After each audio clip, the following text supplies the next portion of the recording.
오늘도 주님 안에서 평안한 아침을 맞이하셨습니까? 1월 15일 목요일에 TKBC 새벽 묵상을 시작하겠습니다. 날씨가 다시 추워지고 있습니다. 우리 다시 추워지는 날씨 속에서도 하나님의 은혜로 따뜻함을 누리시는 목요일 되시기를 기도합니다. 오늘은 창세기 20장과 21장을 통독하게 됩니다. 이 부분에서는 이삭의 탄생이라고 하는 기쁨과 하갈의 추방이라고 하는 슬픔이 교차합니다. 그리고 그 앞뒤를 그랄왕 아비멜렉과의 사건이 감싸고 있습니다. 이 속에서 아브라함은 또 실수합니다. 그렇지만 하나님께서는 신실하게 그 길을 지도하십니다.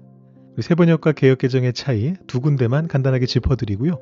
통독으로 한번 들어가 보겠습니다. 먼저 첫 번째는 20장 5절 6절에 나오고 있는 아비멜렉의 항변입니다. 새번역하고 개역개정을 보시면 큰 차이는 없습니다. 아비멜렉이 저는 깨끗한 마음으로 떳떳하게 이 일을 하였습니다 라고 항변을 합니다. 개역개정은 나는 온전한 마음과 깨끗한 손으로 이렇게 하였습니다 라고 번역을 했습니다. 이쪽이 직역이죠. 그래서 여기서 온전하다라는 말이 어떤 의미인가를 풀어준 것이 새번역이라고 보시면 되겠는데, 이것이 무슨 도덕적으로 아주 온전하다 이런 개념이라기보다는 나는 아무런 악한 의도가 없이 그런 일을 했습니다. 깨끗한 마음으로 했습니다 라는 취지라는 것을 알려주는 이제 그런 번역이라고 보시면 될 것 같습니다. 믿음의 조상인 아브라함은 비겁하게 거짓말을 했습니다. 그런데 오히려 이방 왕인 아비멜렉이 의도에 악함이 없는 깨끗한 마음이었음을 보여주는 구절이고요. 그리고 또 하나 그 아브라함의 변명을 한번 보시죠. 이렇게 되어 있습니다. 13절 말씀인데요. 아브라함은 아내에게 거짓말을 부탁한 것을 두고 그대가 나에게 베풀 수 있는 은혜요 이렇게 이제 포장을 합니다. 새번역은 뉘앙스를 더 살렸습니다. 그래서 이것이 당신이 나에게 베풀 수 있는 은혜니 나에게 이렇게 해주시오 라고 그렇게 좀 더 목숨을 부지하기 위해서 궁색하게 말하는 그런 느낌을 더 잘 살려주고 있습니다. 그래서 이 새 번역이 계속해서 말씀드립니다만 특별히 더 좋은 번역 이런 건 아닙니다. 다만 이 새 번역이 조금 더 생동감 있는 그런 번역들을 사용하고 있기 때문에 여러분들께서 그런 느낌들을 살려서 말씀을 읽어보시면 좋을 것 같습니다. 우리의 연약함에도 불구하고 약속을 이루시는 하나님을 신뢰하면서 우리가 한번 말씀을 봉독해 보도록 하겠습니다. 아브라함은 마므레에서 네겝 지역으로 옮겨가서 가데스와 수르 사이에서 살았다. 아브라함은 그랄에 잠시 머문 적이 있는데 거기에서 아브라함이 자기 아내 사라를 사람들에게 자기 누이라고 소개하였으므로 그랄 왕 아비멜렉이 사람을 보내서 사라를 데려갔다. 그런데 그날 밤에 하나님이 꿈에 아비멜렉에게 나타나셔서 말씀하셨다. 네가 이 여자를 데려왔으니 너는 곧 죽는다. 이 여자는 남편이 있는 여자다. 아비멜렉은 아직 그 여인에게 가까이 하지 않았으므로 주님께 이렇게 아뢰었다. 주님께서 의로운 한 민족을 멸하시렵니까? 아브라함이 저에게 이 여인은 자기 누이라고 하지 않았습니까? 또 이 여인도 아브라함을 오라버니라고 말하지 않았습니까? 저는 깨끗한 마음으로 떳떳하게 이 일을 하였습니다. 하나님이 꿈에 또 그에게 말씀하셨다. 그렇다. 나는 네가 깨끗한 마음으로 이렇게 한 줄을 잘 안다. 그러므로 내가 너를 지켜서 네가 나에게 죄를 짓지 못하도록 한 것이다. 그 여인을 건드리지 못하게 한 이유도 바로 여기에 있다. 이제 그 여인을 남편에게로 돌려보내어라. 그의 남편은 예언자이므로 너에게 탈이 나지 않게 하여 달라고 기도할 것이고 너는 살 것이다. 그러나 그 여인을 돌려보내지 않으면 너와 너에게 속한 사람들이 틀림없이 다 죽을 줄 알아라. 다음날 아침에 아비멜렉은 일찍 일어나서 신하들을 다 불렀다. 그들은 왕에게 일어난 일을 다 듣고서 매우 두려워하였다. 아비멜렉은 아브라함을 불러들여 호통을 쳤다. 당신은 어찌하여 우리에게 이렇게 하였소? 내가 당신에게 무슨 잘못을 저질렀기에 나와 내 나라가 이 크나큰 죄에 빠질 뻔하게 하였느냐 말이오. 당신은 나에게 해서는 안 될 일을 한 거요. 아비멜렉이 또 아브라함에게 말하였다. 도대체 어째서 이런 일을 저지른단 말이오? 아브라함이 대답하였다. 이곳에서는 사람들이 아무도 하나님을 두려워하지 않으니까 나의 아내를 빼앗으려고 할 때에는 사람들이 나를 죽일 것이라고 생각하였습니다. 그러나 사실을 말씀드리면 나의 아내가 나의 누이라는 것이 틀린 말은 아닙니다. 아내는 나와는 어머니는 다르지만 아버지는 같은 이복 누이이기 때문입니다.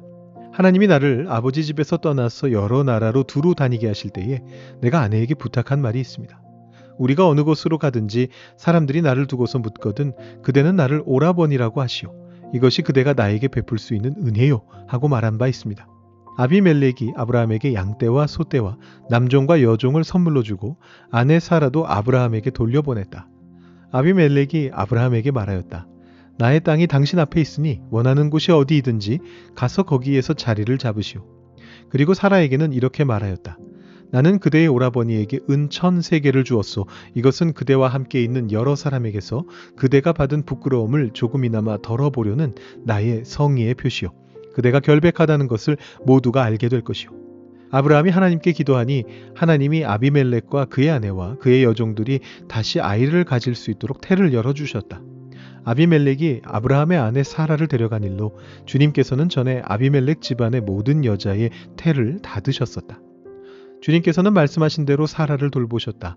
사라에게 약속하신 것을 주님께서 그대로 이루시니 사라가 임신하였고 하나님이 아브라함에게 약속하신 바로 그때가 되니 사라와 늙은 아브라함 사이에서 아들이 태어났다. 아브라함은 사라가 낳아준 아들에게 이삭이라는 이름을 지어주었다. 이삭이 태어난 지 8해 만에 아브라함은 하나님이 분부하신 대로 그 아기에게 할례를 베풀었다. 아브라함이 아들 이삭을 보았을 때에 그의 나이는 100살이었다. 사라가 혼자서 말하였다. 하나님이 나에게 웃음을 주셨구나. 나와 같은 늙은이가 아들을 낳았다고 하면 듣는 사람마다 나처럼 웃지 않을 수 없겠지. 그는 말을 계속하였다. 사라가 자식들에게 젖을 물리게 될 것이라고 누가 아브라함에게 말할 엄두를 내었으랴. 그러나 내가 지금 늙은 아브라함에게 아들을 낳아주지 않았는가. 아기가 자라서 젖을 떼게 되었다. 이삭이 젖을 떼는 날에 아브라함이 큰 잔치를 벌였다. 그런데 사라가 보니 이집트 여인 하갈과 아브라함 사이에서 태어난 아들이 이삭을 놀리고 있었다. 사라가 아브라함에게 말하였다. 저 여종과 그 아들을 내보내십시오. 저 여종의 아들은 나의 아들 이삭과 유산을 나누어 가질 수 없습니다. 그러나 아브라함은 그 아들도 자기 아들이므로 이 일로 마음이 몹시 괴로웠다. 하나님이 그에게 말씀하셨다. 그 아들과 그 어머니인 여종의 일로 너무 걱정하지 말아라. 이삭에게서 태어나는 사람이 너의 씨가 될 것이니 사라가 너에게 말한 대로 다 들어주어라. 그러나 여종에게서 난 아들도 너의 씨니 그 아들은 그 아들대로 내가 한 민족이 되게 하겠다. 다음날 아침에 일찍 아브라함은 먹거리 얼마와 물 한 가죽 부대를 가져다가 하갈에게 주었다.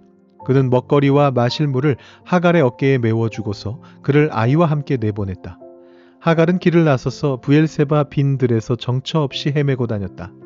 가죽 부대에 담아온 물이 다 떨어지니 하갈은 아이를 덤불 아래에 뉘어놓고서 아이가 죽어가는 꼴을 참아 볼 수가 없구나 하면서 화살 한 바탕 거리만큼 떨어져서 주저앉았다. 그 여인은 아이 쪽을 바라보고 앉아서 소리를 내어 울었다. 하나님이 그 아이가 우는 소리를 들으셨다. 하늘에서 하나님의 천사가 하갈을 부르며 말하였다. 하갈아, 어찌 된 일이냐? 무서워하지 말아라. 아이가 저기에 누워서 우는 저 소리를 하나님이 들으셨다. 아이를 안아 일으키고 달래어라. 내가 저 아이에게서 큰 민족이 나오게 하겠다. 하나님이 하갈의 눈을 밝히시니 하갈이 샘을 발견하고 가서 가죽 부대에 물을 담아다가 아이에게 먹였다.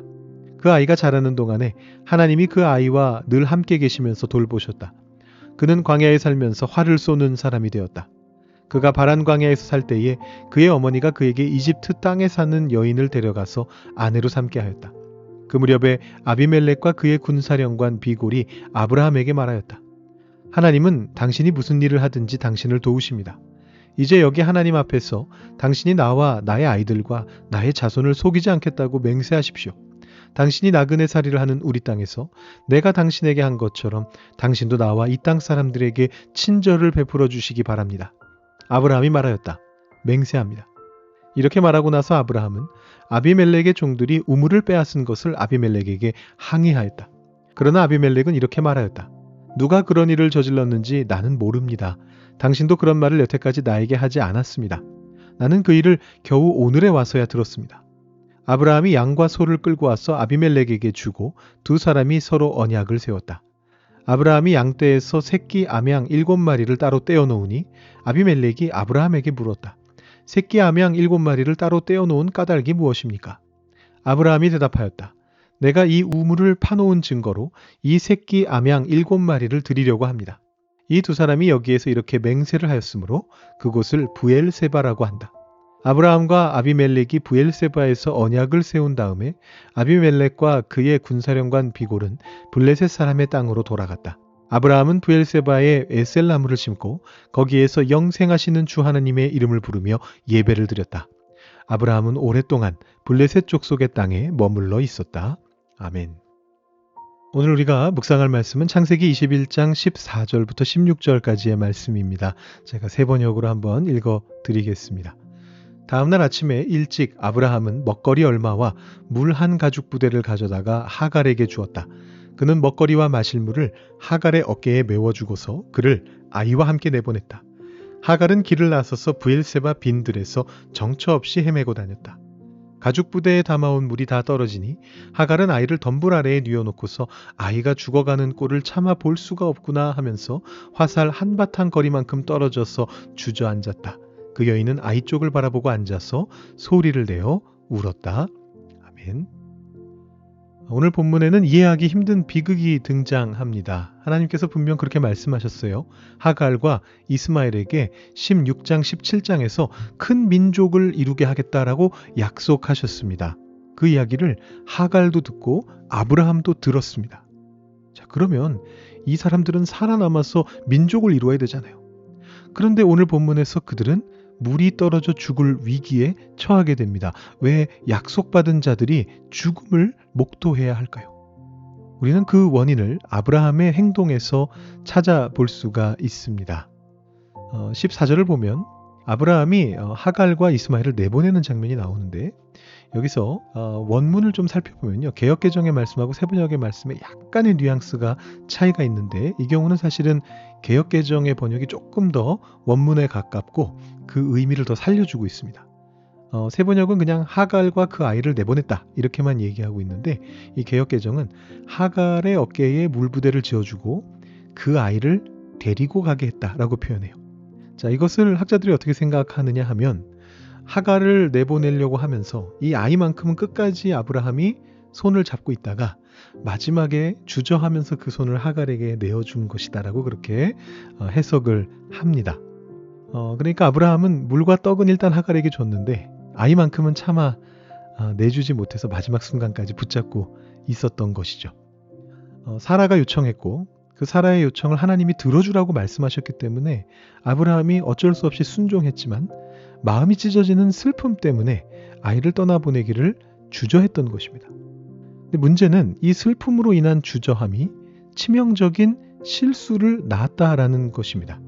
학자들은 이 아브라함이 정신을 잃을 정도의 슬픔 때문에 광야길을 떠나는 그들에게 턱없이 부족한 물만 쥐어주었다라고 그렇게 보고 있습니다.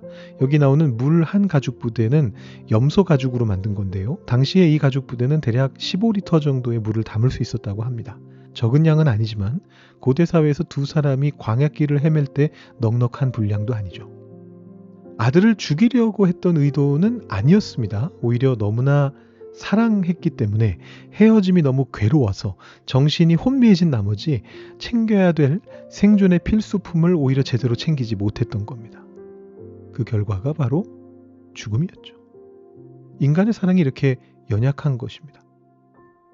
16절에 보면 이렇게 적혀 있습니다. 아이가 죽어가는 꼴을 참아 볼 수 없구나 라면서 화살 한바탕 거리만큼 떨어져서 주저앉았다 소리내어 울었다 라고 그렇게 이야기하고 있습니다. 아브라함의 슬픔과 실수가 결국은 사랑하는 아들을 죽음 직전까지 몰고 갔고 어미 하갈을 절망의 바닥에 주저앉히고 말았습니다. 이것이 우리 인간의 한계입니다. 내가 누군가를 사랑해서 한 행동이 때로는 그 사람을 망칠 때도 있습니다. 내가 너무 슬퍼서 혹은 내가 아끼기 때문에 내리는 어떤 그런 결정들이 사랑하는 사람을 광야에 주저앉게 만듭니다. 아브라함은 믿음의 조상이었지만 그의 인간적인 사랑과 그 인간적인 연약함이 하마터면 하나님의 약속을 끊어버릴 뻔했습니다. 우리가 의지했던 이 사람의 공급은 언젠가 마르게 되는데요. 바로 이 순간 하나님의 은혜가 빛을 발하게 됩니다. 인간 아브라함의 계획은 빗나갔고 물은 다 떨어졌습니다. 그러나 하나님의 약속은 떨어지지 않았습니다. 하갈이 주저앉아 통곡할 때 하나님께서 그녀의 눈을 밝히십니다. 그랬더니 거기에 샘물이 보였습니다. 이 샘물은 하늘에서 갑자기 떨어진 게 아닙니다. 원래 거기 있었습니다. 그런데 절망에 가려서 보지 못했을 뿐입니다. 하나님께서는 우리의 실수를 넘어서 하나님의 약속을 반드시 이루어 내십니다. 우리는 자녀를 사랑하고 이웃을 사랑하지만 우리의 사랑은 늘 서툴고 실수가 많습니다. 때로는 내 사랑이 상대를 광야로 내몰기도 합니다. 그러나 여러분, 낙심하지 마십시오. 우리의 실수가 끝난 그 자리에서 하나님의 신실하심이 시작됩니다. 오늘 하루에도 여러분들, 내가 주저앉아 있는 그 자리에서 눈을 밝히시고 우리를 살리시는 하나님의 예비하심을 발견하시는 그 은혜가 있기를 축복합니다. 이 시간에 나의 실수들을 돌아보면서 자녀를 향한, 이웃들을 향한, 교회 공동체를 향한, 내 주변의 사람들을 향한 그 실수들을 돌이키시면서 그러나 그 자리에 하나님의 신실하심이 나타나시기를 간절히 기도해 보시고요. 그 일이 오늘 하루 동안 여러분의 삶을 지배할 수 있도록 기도하신 후에 오늘 하루를 시작하시면 좋겠습니다. 조금 더 묵상하시고 기도하시겠습니다.